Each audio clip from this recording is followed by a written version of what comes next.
maxkamadda darajada koobaad ee magaalada Gaalkacyo ee xarunta gobolka Mudug ayaa dil xukun waxa ay ku xukuntay Hodan Maxamuud Diiriye oo lagu eedeeyay dilka Saabiriin Saylaan Cabdulle oo dhawaan ay ku dishay magaalada Gaalkacyo. Dil argagax leh oo dadka Soomaaliyeed ay si weyn uga walaaceen ayaa ka dhacay magaaladaasi. maxkamadda darajada koobaad ee magaalada Gaalkacyo ayaana ku xukuntay sidoo kale Cabdulcasiis Nuur Xaashi oo ah sayga Hodan kaas oo lagu eedeeyay in uu dilka ku lug lahaa 1 sano oo xabsi ah iyo ganax lacageed oo dhan $500 Mareykanka ah.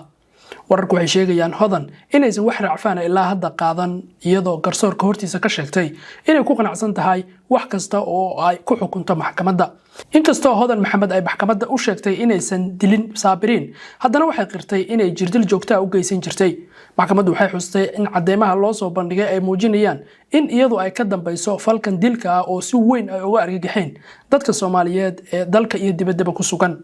maxkamaddu waxay labada eedeysana u ogolaatay muddo racfaan hal bila. qareenka u doodayay eedeysanayaashan wuxuu sheegay inuusan ku qanacsanayn xukunka maxkamadda darajada koobaad ee magaalada Gaalkacyo, isagoo sheegay in racfaanka uu ka qaatay xukunkan isla markaana ay u gudbin doonaan maxkamadda. maxkamadaynta kiiska Saabiriin oo wali aan la aasin ayaa waxa ay khalkhal gelisay ammaanka magaalada Gaalkacyo iyadoo dadkuna ay si weyn isugu soo baxeen. marxuumad Saabiriin oo aan wali la aasin ayaa la qorsheeyay in gelinka dambe lagu wareejiyo ehelkeeda si ay u aastaan. dilka Saabiriin wuxuu sidoo kale sababay mudaharaadyo ka dhacay magaalada Gaalkacyo kuwaas oo sababay dhimashada hal qof iyo burbur hantiyadeed oo baaxad leh. dadka Soomaaliyeed ayaana si weyn isha ugu taagaya inuu fuli doono ama la fulin doono xukunkan iyo in kale. bismillahir rahmaanir rahiim. Fiiska xilaalinta gobolka Mudug wuxuu soo gudbinayaa gabagabadiisa si waafaqsan 119 xeerka habka ciqaabta Soomaaliyeed. maxkamadda sharafta leh wuxuu gudoomiye garsoorayaal waxaa cad in dambi dhacay. dambigaas oo ah dil bareer ah, ku talagal ah, qorshaysan, arxan darro ah, ayna samaysay falka dilka ah kasta ah ku talagalka arxan darrada ah eedeysanad Hodan Maxamuud Diiriye loona geystay marxuumad Saabiriin Saylaan Cabdulle. wuxuu gudoomiye garsoore eedeysanad Hodan waxay ku kacday fal aad u arxan daran aan ku banaanayn shareecada islaamka.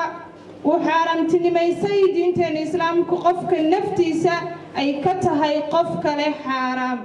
bal ay si arxan darro ah, naxariis darro ah, fool xun ay u dishay uguna tacadiday marxuumad Saabiriin.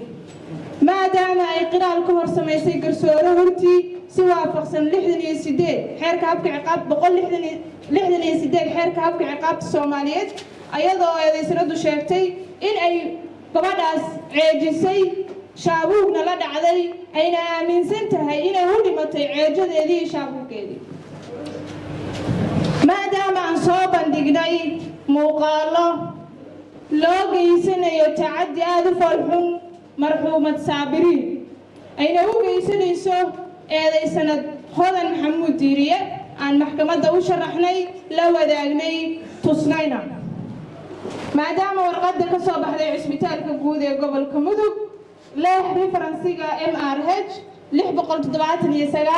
679/2025 kuna taariikhaysan 13 bishii 11/2025 uu ku cadeeyeen jirka gabadha waxa ku yaala inay yihiin waxa weeye shaabuug,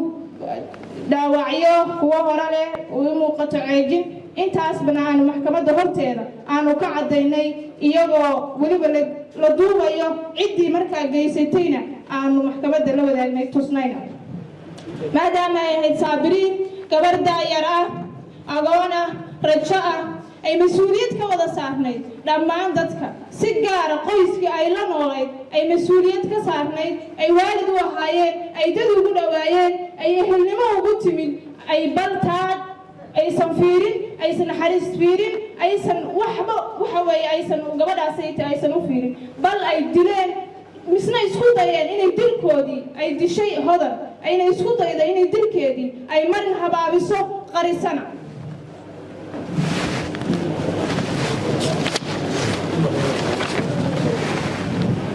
maadaama ay qarisay tacaddigii ay geysatay,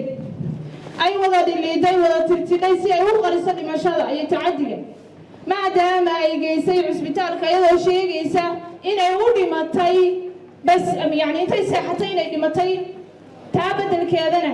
ay waxa weeye iyadu dishay balse ay qarinaysay iyadoo markaa isdhahaysa eedaysanadu ma soo baxayaan waxa kani ay maadaama ay wada dhiliiday ay wada tirtidhay carradii dhanna ay masaxday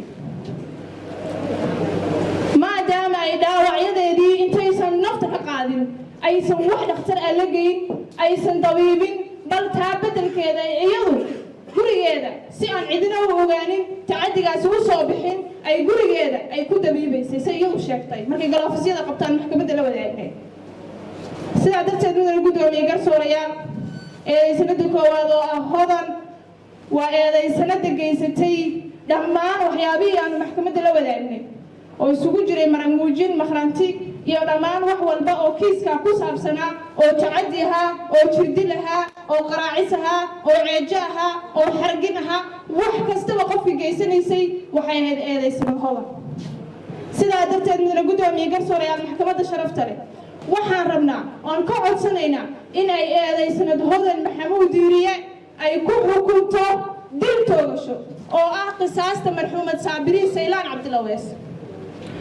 mudane gudoomiye si waafaqsan shareecadeena islaamka iyo qodobka 434 xeerka ciqaabta Soomaaliyeed eedaysanaha labaad waa Cabdicasiis Nuux Xaashi mudane gudoomiye garsoore eedaysanuhu wuxuu dayacay mas'uuliyadii ka saarnayd gabadhan rajada agoonta uu yahay uu isagu gurigiisa keenay ku dhex jirtay ciyaalkiisa buu dayacay isagoo ka warqaba tacadiga iyo dhibka ay marayso saabiriin ilaa ay ka dhimatay mudane gudoomiye garsoorayaal wuxuu ka tagay gurigiisa 3 bisha 11 wuxuuna meeshii uga tegay gabadhii uu ku ogaa inay tacadi la kulmayso gabadhii uu ku ogaa inay garaacis ku socoto gabadhii uu sheegay inuu tiraba 2 jeer uu ka qabtay isagoo iyadoo la dilay uu gurigii uga tegay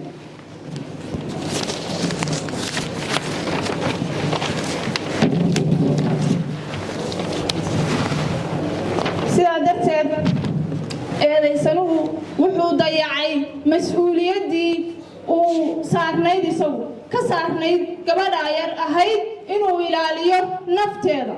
inuu ka taxadaro inay ula sinaato awlaadiisa kale maadaama ay ahayd rajo maadaama ay ahayd agoon maadaama ay ahayd qof aan geyin dhibta loo geystay sidaa darteed waxaan rabnaa mudane gudoomiye garsoorayaal maxkamadda sharafta leh in ay ku ciqaabto eedaysane Cabdicasiis Nuux Xaashi qodobada aan ku soo eedeynay ciqaabtooda oo isku geynta ciqaabtaasi ay noqonayso 23 sano oo xariga si waafaqsan 432 faqradiisa koowaad 448 faqradiisa saddexaad 164 xeerka ciqaabta Soomaaliyeed maxkamaddu way maadsantahay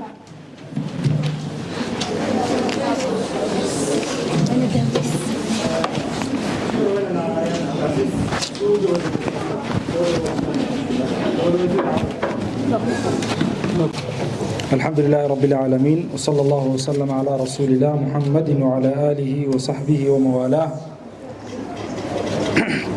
maanta taariikhdu tahay 24 bishii 11 2025 maxkamadda darajada koowaad ee degmada Galkacyo oo fadhigeedu u dhan yahay kana kooban anigoo ah garsoore gudoomiye Maxamuud Cabdisalaan garsoore Xudayfi Abshir Cismaan garsoore Cabdiqani Sheekh Jaamac Maxamuud una kaalinayo kaaliyaha laanta ciqaabta kaaliya Sidiiq Saacid Yuusuf waxay maxkamaddu ku dhawaaqaysaa gal dacwadeedka nambarkiisu uu yahay 109/2025 eedaysana ay ka yihiin eedaysanayaasha kala ah eedaysanaha koowaad hodan maxamuud diiriye 34 sano jira ina xaawo xasan ku dhalatay xamar degan Galkacyo ku eedaysan qodobka 434 ee xeerka ciqaabta Soomaaliyeed eedaysanaha labaad oo ah Cabdicasiis Nuux Xaashi calas 65 sano jira ina ardo Maxamed Ali ku dhashay Galkacyo degan Galkacyo ku eedaysan qodobada 432 ee xeerka ciqaabta Soomaaliyeed waxay maxkamaddu ku dhawaaqay dhibanana ka tahay dhibanaha koowaad marxuumad saabiriin saylaan cabdille weys 14 sano jira ina Faaduma Cabdirasaaq Nuur eedaysanaha labaad dowladda Puntland iyo shacabkeeda dhibanaha labaad dowladda Puntland iyo shacabkeeda maxkamaddu waxay ku dhawaaqaysaa xukunka galdacwadeedkaasi waafaqsan qodobka 121 asbaabta go'aanka maxkamaddu markii ay aragtay eeda xafiiska xeer ilaalinta gobolka Mudug ee sumadeedu ay tahay ha isbaaro gama isbaaro daba sa isbaaro 2025 kuna taariikhaysan 19 bishii 12 2025 nuxurkeeduna uu yahay ciqaabeed lid ku ah eedaysanayaasha kala ah koow eedaysanaha koobaad Hodan Maxamuud Diiriye ina Xaawo Xasan 34 sano jira oo ku eedaysan qodobka 434 ee xeerka ciqaabta Soomaaliyeed eedaysanaha labaad Cabdicasiis Nuur Xaashi Calas ina Ardo Maxamed oo ku eedaysan qodobada 432 448 maxkamaddu markii ay aragtay jawaab celinta eedaysanada Hodan Maxamuud Diiriye oo ku jawaabtay eeda la soo jeediyay magalin maxkamaddu markii ay aragtay jawaab celinta eedaysane Cabdicasiis Nuur Xaashi oo isaguna ku jawaabay eeda la soo jeediyay magalin maxkamaddu markii ay aragtay difaaca qareenka eedaysane Hodan Maxamuud Diiriye qareen Cabdicasiis Maxamed Faarax maxkamaddu markii ay aragtay difaaca qareenka eedaysane Cabdicasiis Nuur Xaashi qareen Cabdiqani Cumar Aadan maxkamaddu markii ay aragtay qiraalka garsooraha hortiisa laga qoray si waafaqsan qodobka 168 ee xeerka habka ciqaabta Soomaaliyeed qiraalkaas oo laga qoray Hodan taariikhdu markay ahayd 13 bishii 12 2025 kaas oo ay ku qiratay dilka marxuumad Saabiriin Saylaan Cabdille maxkamaddu markii ay aragtay cadeymaha xafiiska xeer ilaalinta gobolka Mudug oo maxkamadda hor keenay way ka mid yihiin muuqaalada laga duubay marxuumadda warqadda dhimashada marxuumadda marag muujinta dambiga iyo markhaatiyaashii uu keenay oo hor keenay maxkamaddu markay aragtay qiraalka eedaysane Hodan Maxamuud Diiriye oo maxkamadda horteeda ay ka qiratay jirdilka marxuumad Saabiriin Saylaan Cabdille maxkamaddu markii ay aragtay doodafeedka xafiiska xeer ilaalinta maxkamaddu markii ay aragtay doodafeedka qareenada difaaca eedaysanayaasha maxkamaddu markii ay aragtay gabagabada xafiiska xeer ilaalinta iyo gabagabada qareenada difaaca eedaysanayaasha markii ay aragtay maxkamaddu codsiga eedaysanayaasha codsiga dhibanayaasha maxkamaddu markii ay aragtay shariicada islaamka aayadda 178 179 ee suuratu al-Baqara aayadda 32 45 ee suuratu al-Maa'ida aayadda 33 ee suuratu al-Isra maxkamaddu markii ay aragtay qodobka 434 ee xeerka ciqaabta Soomaaliyeed sidaa darteed maxkamadda waxaa u cadaatay in dambi dhacay eedaysanayaashuna ay yihiin kuwii galay go'aanka maxkamadda darajada koowaad ee degmada Gaalkacyo waxay ku xukuntay dambiile Hodan Maxamuud Diiriye ina Xaawo Xasan 34 sano jira dil toogasho ah oo ah Alaamuso maxkamaddu waxay ku xukuntay dambiile Hodan Maxamuud Diiriye ina Xaawo Xasan 34 sano jira dil toogasho oo ah qisaastii marxuumad Saabiriin Saylaan Cabdille maxkamaddu waxa ay ku weyday eedeysanaha koowaad Cabdicasiis Nuur Xaashi Calas qodobada eedeysanaha labaad Cabdicasiis Nuur Xaashi Calas qodobada xafiiska xeer ilaalintu ay ku soo eedeeyeen ee ah 432 waxayna maxkamaddu ku heshay qodobka 430 ee xeerka ciqaabta Soomaaliyeed waxayna ku xukuntay dambiile Cabdicasiis Nuur Xaashi Calas ina Arda Maxamed 1 sano oo xarig ah iyo ganaax lacageed oo gaaraya $500 cidii aan ku qancin fadhiga go'aanka maxkamadda racfaan ayaa u furan waana mahadsantihiin oo ah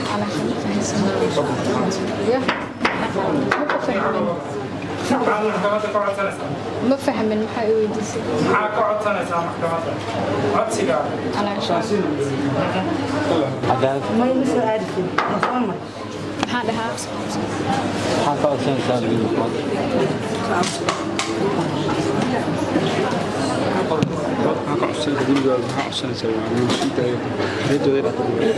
محا حق ولا يمين maxaa xaq u leh waxaa codsanaysa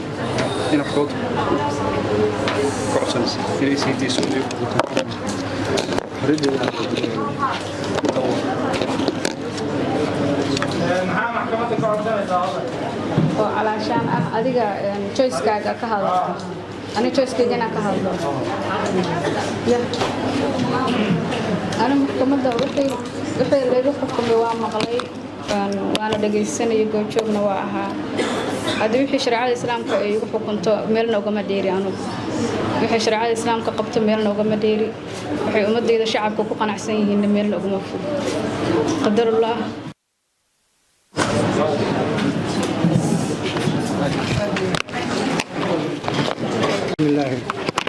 بسم الله الرحمن الرحيم بسم الله الرحمن الرحيم waxaan maxkamadda sharafta ka codsanayaa anigoo Cabdicasiis Nuur Xaashiye in caruurtayda 12 ah aysan iga dayacmin ee xorriyadeedana la siiyo maadaama aan falka dhacayna aan wax dambi aan ku lahayn aysan jirin